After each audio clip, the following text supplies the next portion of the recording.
As always, I'm your host, Daniel, with my father and co host, Jerry. Say hi, Dad. Hello. This time we are doing Re-Animator. Um, okay, this one, the first time we've both seen this film, um, I've read the short story before. I don't believe you have. Have No, I you? have not. Okay, yeah, No, I I have read not. the short story. And this was, like I said, our first time seeing this film, and I really love this movie. uh, Obviously, it's a horror comedy, and I thought everything worked in the film. Mhm. Um, Yes. I should let us note we did see the unrated version of it. I know there's some changes from the R rate, quite a few changes in the R-rated version, in which it got toned down a lot. But uh, and as I mentioned in our last review on Scary Stories to Tell in the Dark, about how much I felt like the movie just kind of held back stuff and was very wimpy. This is the opposite. It doesn't hold back anything. Mhm. Um, Yeah.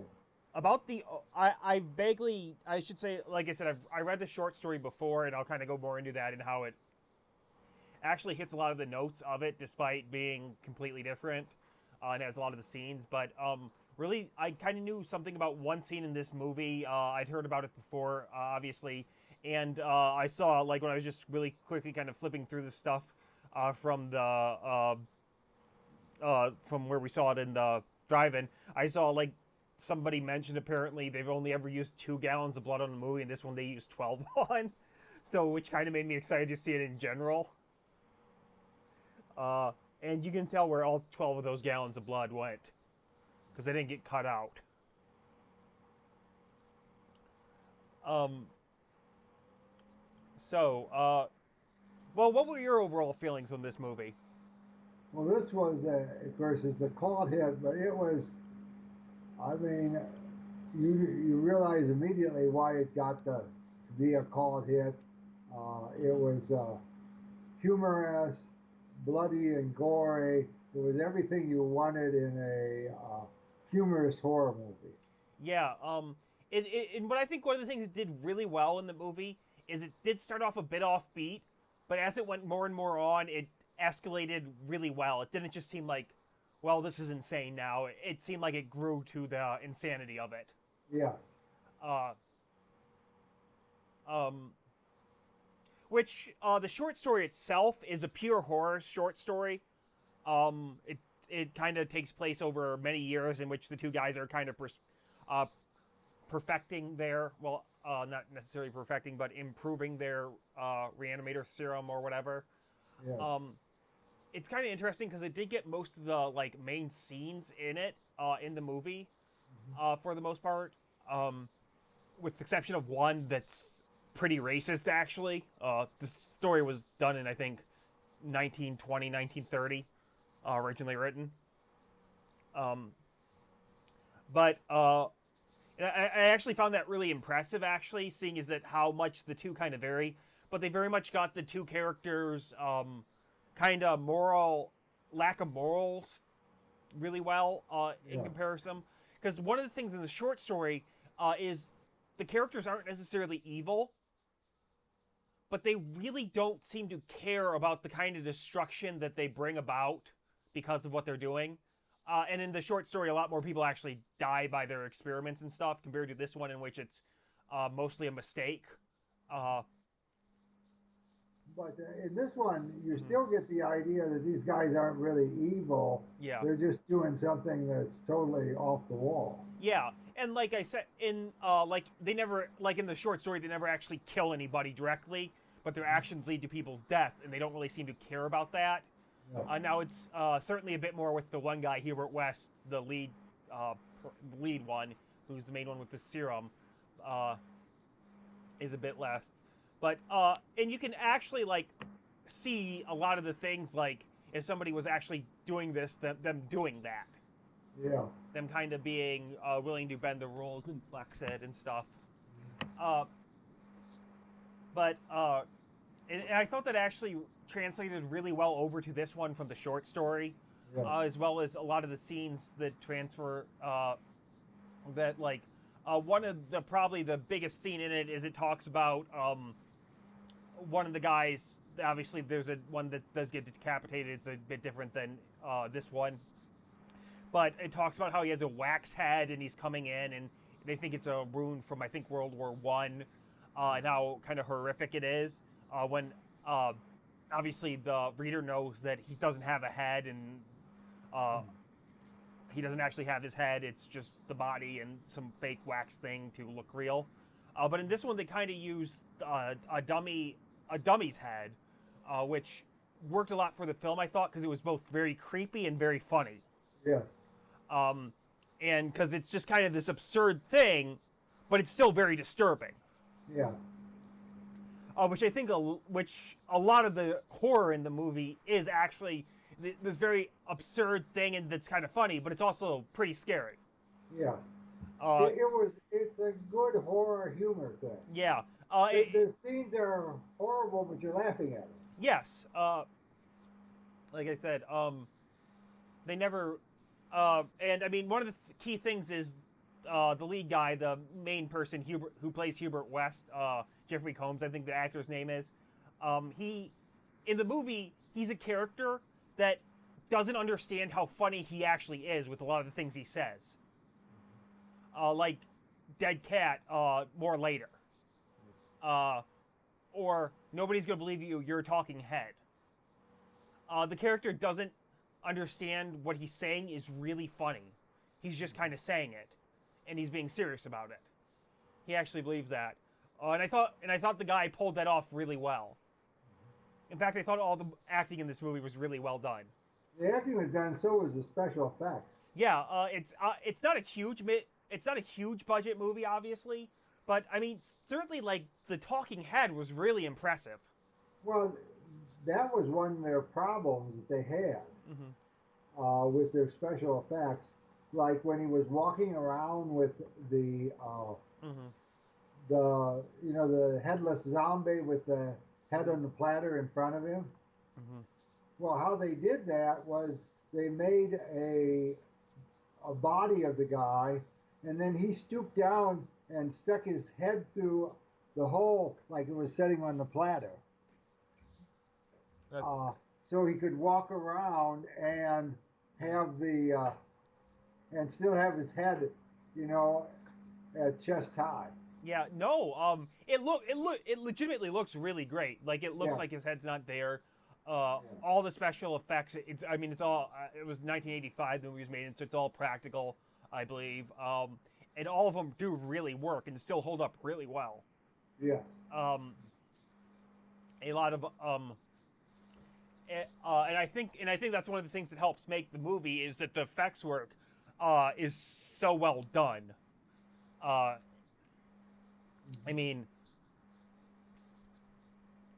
um, it helps, and also like a lot of the like blood and gore helps with the nature of it. I mean, it actually makes a lot of sense since they're working a lot with dead bodies and stuff. Yeah. Mm-hmm. A lot of the more uh, bizarre and how these characters kind of doesn't really affect them working with the dead, and their personalities themselves are kind of they're would be a bit demented, especially the lead one. Um, yeah, like I mentioned before, like the short stories pure horror and stuff, but um, I found it like really interesting that um, they very much obviously this was done in I believe it was I don't remember the exact time the story was written, but I know it takes place between just before and after World War I, um, and it has a lot to do with the technology and stuff and the uh, beating that. I thought this one did too. Fairly interesting on that. The characters were very medical. You can tell they were scientists, which is one of the key things in the short story too. That these guys were in it purely for the pursuit of the science. They were looking for it and trying to understand it. Again, I know I talked about their kind of moral ambiguity that they're not really evil, but they're not necessarily good. They're very Yeah. a unethical, but they don't really try to cause harm, but it kind of comes from their actions, and they don't really seem to care about that. And I think that actually adds into some of the. I think that adds into some of the terror in both the short story and this one.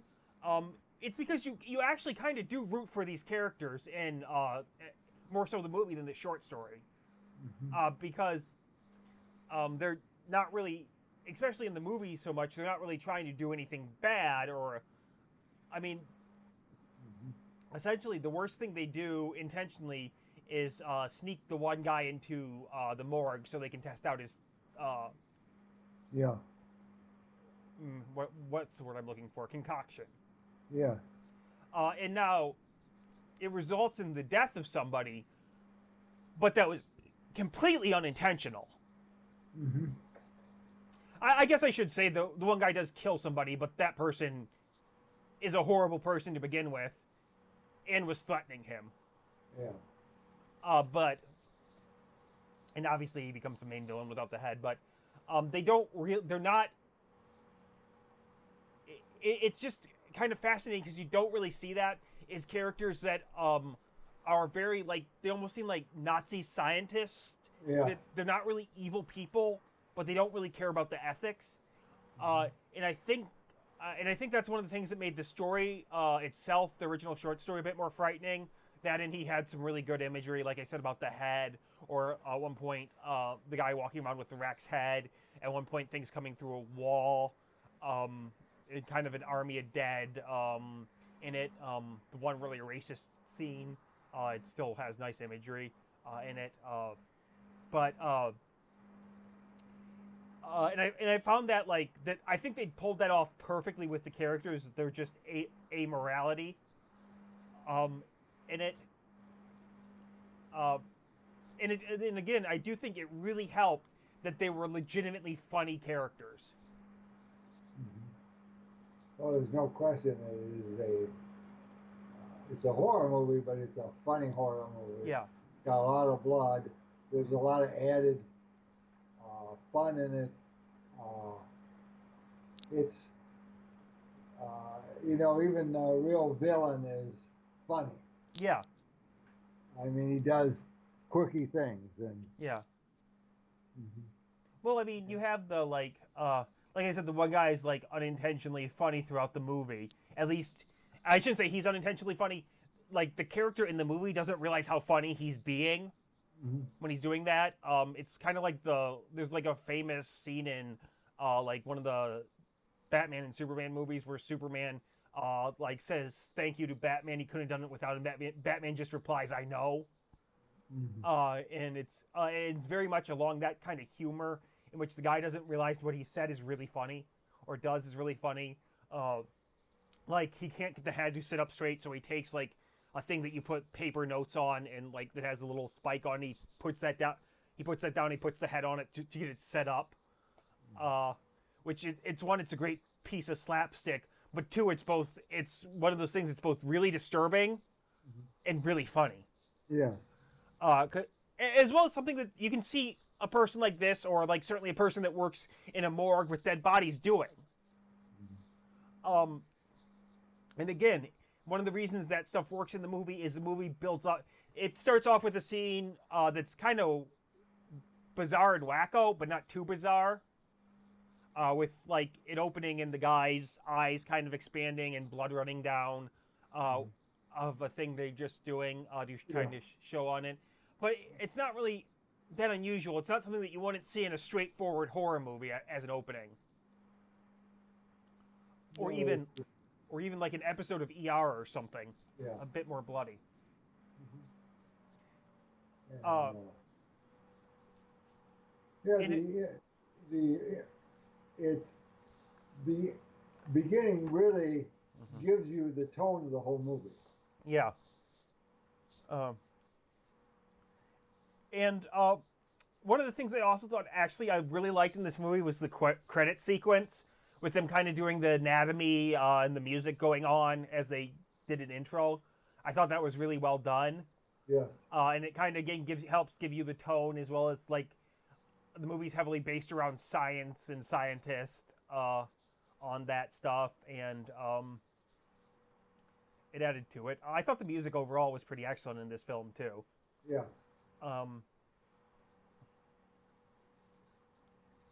yeah, like I'll say this: I was expecting to be like entertained by the movie, but I didn't think I'd have nearly as much fun as I did Hmm. with it. Um, and and I can't like, and I do think a part of that was because the movie very much doesn't hold anything back. Again, going back to Scary Stories to Tell in the Dark, that just seemed a bit weak and that just seemed a bit lame and weak and a bit mild and held some stuff back. This one did the exact opposite, but it did it to the right amount. It didn't really go over. It didn't. Well, it goes overboard, but not in an unrealistic really way. And it has again that scaling of it starts off at maybe like a 2 or 3 in weirdness and gets to a 10 by the end, but by the end of the movie, it's built it up so well. Um, and that, and I think that really helped the film overall. Hmm. Yeah. The it was a well-made film. Uh, you can't really point out any real faults in it. Uh, it moved along at a good pace, Hmm. and as you said, it starts off a little bit slow. Where you start off with the scene in the other hospital where he injects the guy with the stuff, and the guy becomes crazy. Hmm. Um, but it moves along. They start off with the cat that they reanimate, Hmm. and that they're working in their basement, and Hmm. it just moves on and gets keeps getting crazier and crazier, but uh, it has a good feel to it. Yeah, I mean, and I think I mean the movie's really well paced. It gets crazier and crazier, bloodier and bloodier, um, more off the wall. But it doesn't feel like it. It doesn't feel like it just all of a sudden jumps up there. It moves up there at a good pace, and I think that's one of the keys to it. To the movie being so well done, and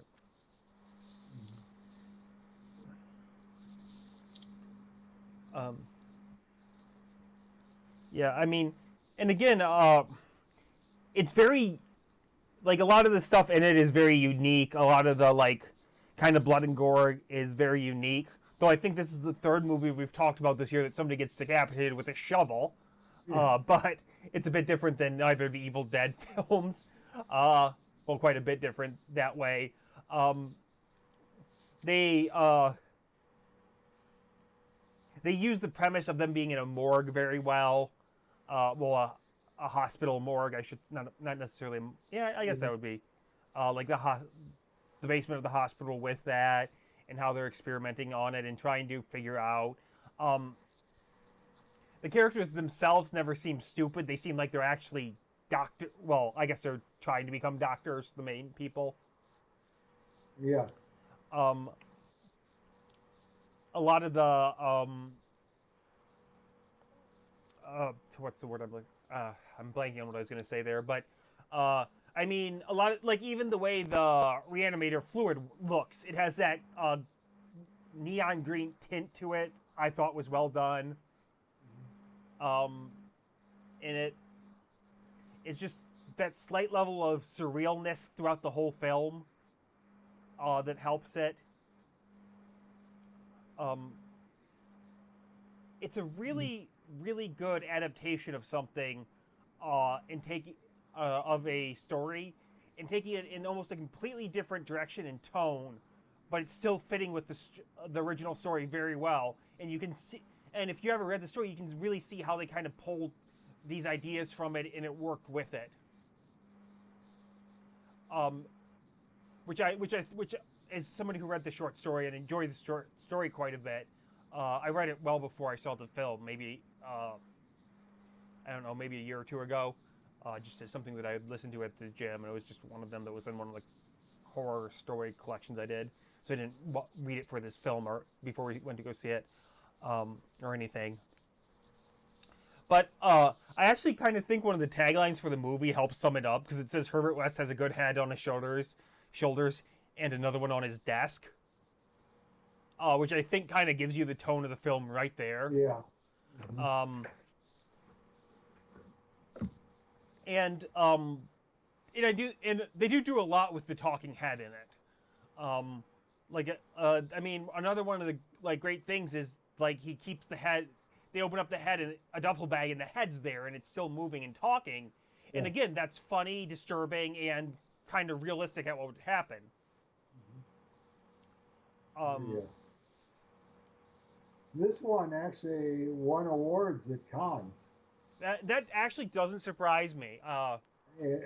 The and Roger Ebert said he walked into it at Cannes, and he says even though it's the screwball movie, Yeah.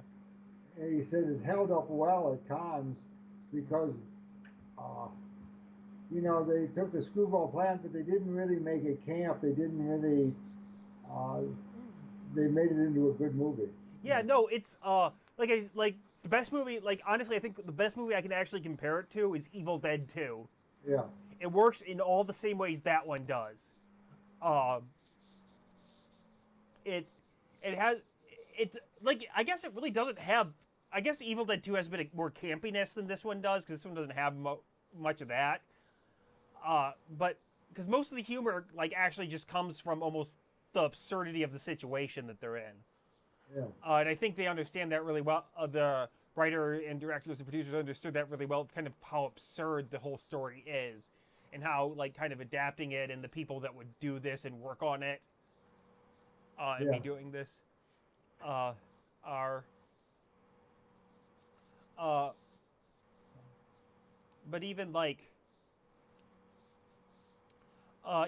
the scene with like the cat and stuff is like kind of creepy and pretty funny. Yeah, One because the guy's fighting with it before they get there. yeah. Uh, this cat that he put in his refrigerator because it died. Um, And the you know, I think you summed it up well when you says these two guys are scientists, and they're scientists, but they're surely mad. yeah. I mean, they're sheer madness in the movie. Hmm. Everybody is surely mad, Yeah. including the girl and the main villain, Hmm. uh, and most of the corpses. Yes. Uh, no. And like I also think like they used the fact that it was a hospital morgue really well, especially at the end when you had all the corpses stand up.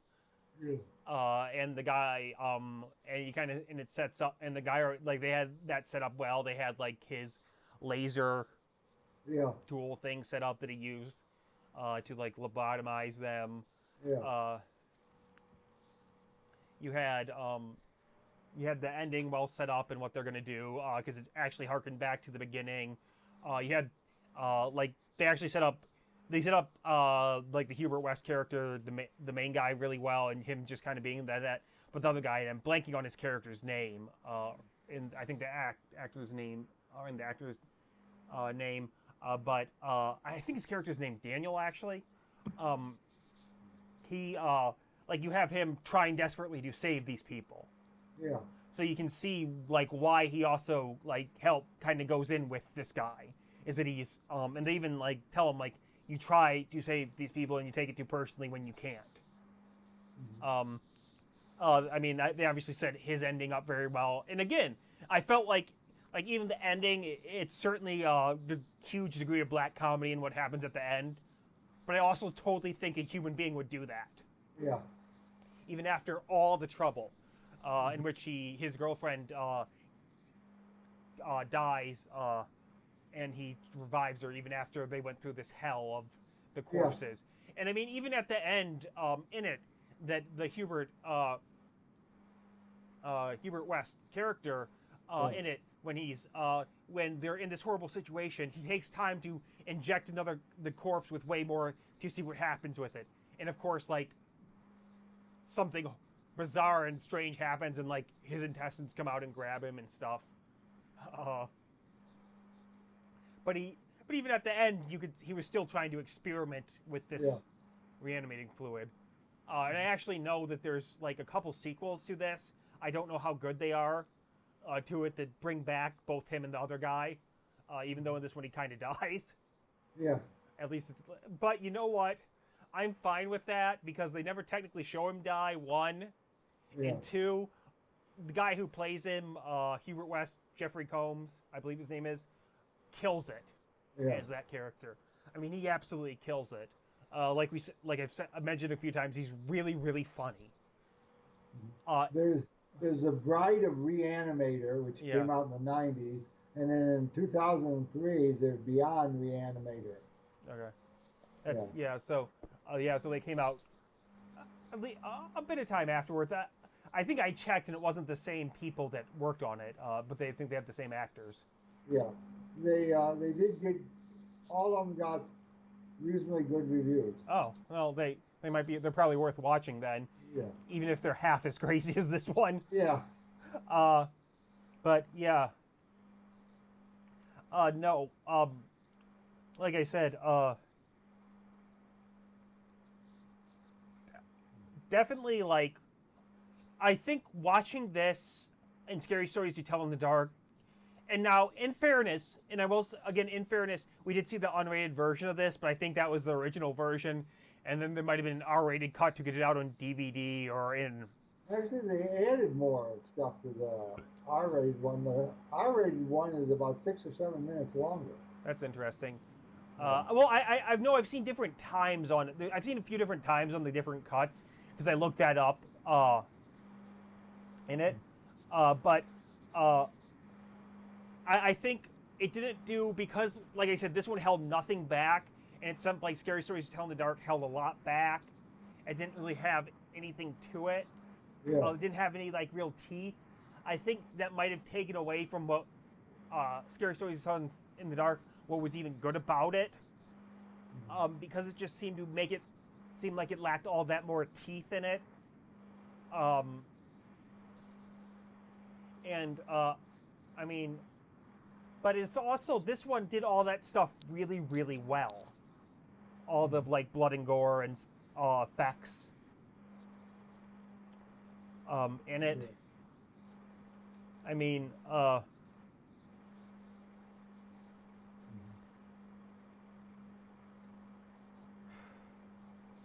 and I think it's also like we kind of talked about the tone of Scary Stories to Tell in the Dark, and this one kept a consistent tone throughout the whole movie. Yes. There was never a part where it wasn't kind of laughing with the audience or was like lighthearted or anything. It was still pretty dark throughout the whole movie. Very uh,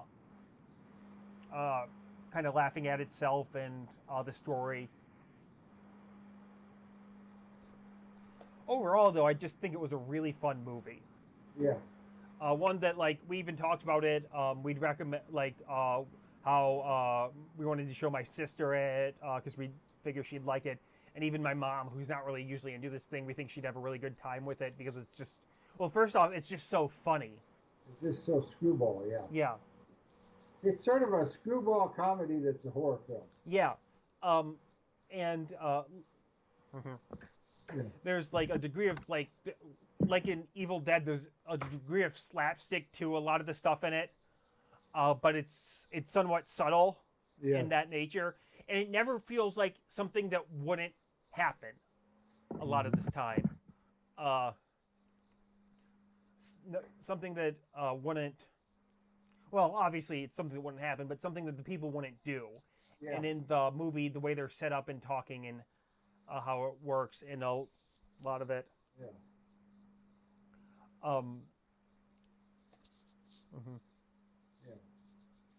Yeah. Uh, and like you mentioned before, like how this was shown at cons and stuff, I can totally see this becoming a huge hit at cons. Yeah. Uh, I He think won like one of the awards. yeah, I forget what he won. Let me see if I can find that. yeah, but no, I can see this I could see this like if it came out nowadays, in particular, it would be a massive hit at cons. I mean, obviously, I'm still sure it's still shown at them a lot Hmm. because it seems like that. I mean, it's definitely a cult movie, Hmm. and has a lot of cultish aspects to it. But oh, I wanted to go over with you like a theory I had on why they showed this movie third. Yeah, And they showed what Scary Stories to Tell in the Dark first because I think they wanted to lure in a bunch of preteens and stuff, audiences. yeah. And then I think they showed the Wolfman so they'd get those people out of there so they wouldn't have complaints from the parents when they showed this movie because of how kind of like I said how bloody and gory it is, how much just bizarre stuff it is. I don't know. Do you have any opinion on that? I think that's a good opinion. Yeah, Uh, they were I three very different movies.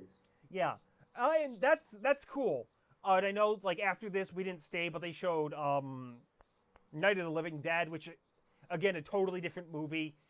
Probably actually more in line with the Wolfman than any of the others because it's more of a tragedy than anything.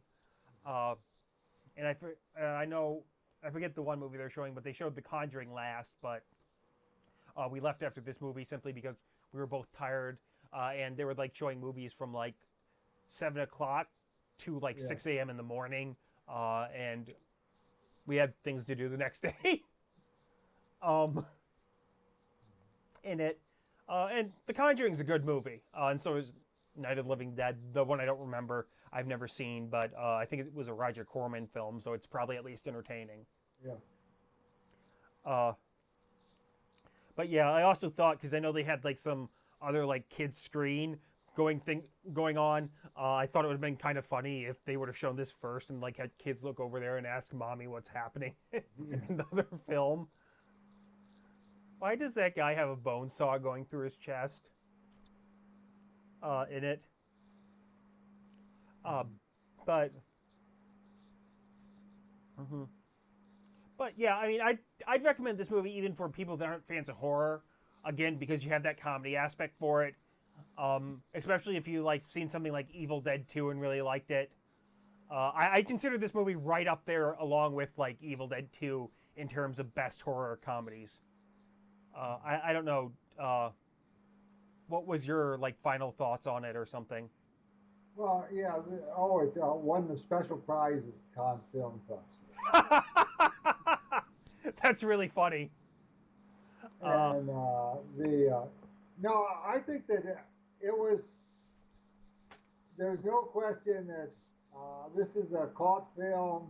Uh, I mean, it's somewhat comparable to a Rocky Horror Picture, yeah. and I mean, it's a straight outright cult film. It's Mm-hmm. mad scientist who Mm-hmm. mad scientist horror film, uh, and it was a lot of fun just to watch. Yeah. Like I said, I knew you went into it not knowing anything about this movie. Uh, so and I like knew one thing because I heard of about one scene from it. I can't even remember which one, but yeah, just a lot of fun. I love this whole movie, so I think we'll leave it at that. So unless you have anything else to say on it, No, I don't. okay. In that case, thank you for your time and listening to this. Remember, if you're watching this on YouTube, do like and subscribe, and see you later. Bye. Okay, bye.